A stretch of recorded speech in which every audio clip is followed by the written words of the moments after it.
બનાસકાંઠા જિલ્લાના ધાનેરાનું મગફળી કેન્દ્ર ખેડૂતો માટે સુવિધાસભર બન્યું હોય તેવા દ્રશ્યો સામે આવી રહ્યા છે। કામગીરીને લઈ ખેડૂતો પણ વખાણ કરી રહ્યા છે। દરરોજ 180 જેટલા ખેડૂતોની મગફળી ખરીદવામાં આવે છે। વજન કાંટા તેમજ મજૂરો પણ મોટા પ્રમાણમાં રાખવામાં આવે છે, જેથી કરીને ખેડૂતોને કોઈ પણ જાતની તકલીફ ન પડે। વહેલી સવારે 7 વાગ્યાથી જ આ ખરીદી શરૂ કરવામાં આવે છે અને બપોરના 12 વાગ્યા સુધી તો ખરીદી પૂર્ણ પણ કરી દેવામાં આવે છે અને ખેડૂતો પોતાના ઘરે પણ જતા હોય છે। ત્યારે ખેડૂતોને પૂરતા પ્રમાણમાં સુવિધા મળી જતા ખેડૂતો પણ ખુશ જોવા મળી રહ્યા છે। ત્યારે હવે તમે પણ સાંભળો શું કહે છે ખેડૂતો।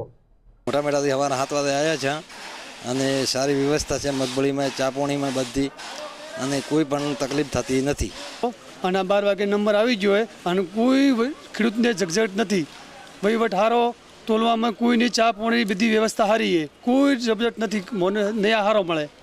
ધાનેરા સંઘ દ્વારા ખેડૂતોની 10,672 જેટલા ખેડૂતોની મગફળી ખરીદી માટેની નોંધણી કરવામાં આવી હતી, જેમાં 3,300 જેટલા ખેડૂતોની મગફળી ખરીદી લેવામાં આવી છે, જ્યારે 6,200 જેટલા ખેડૂતોની મગફળી ખરીદવાની બાકી છે। દરરોજના 180 જેટલા ખેડૂતોને બોલાવવામાં આવે છે અને દરરોજ ખેડૂતોને મેસેજ પણ મોકલવામાં આવે છે, જેથી ખેડૂતો ટાઈમસર આવી શકે।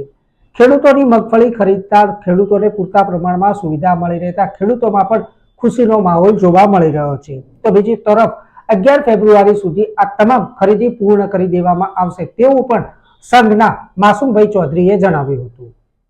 ધાનેરા તાલુકામાં ટોટલ કુલ રજીસ્ટ્રેશન 10,672 થયા હતા, તેમાં આજ દિન સુધી 3300 ખેડૂતોની ખરીદી થઈ ચૂકી છે।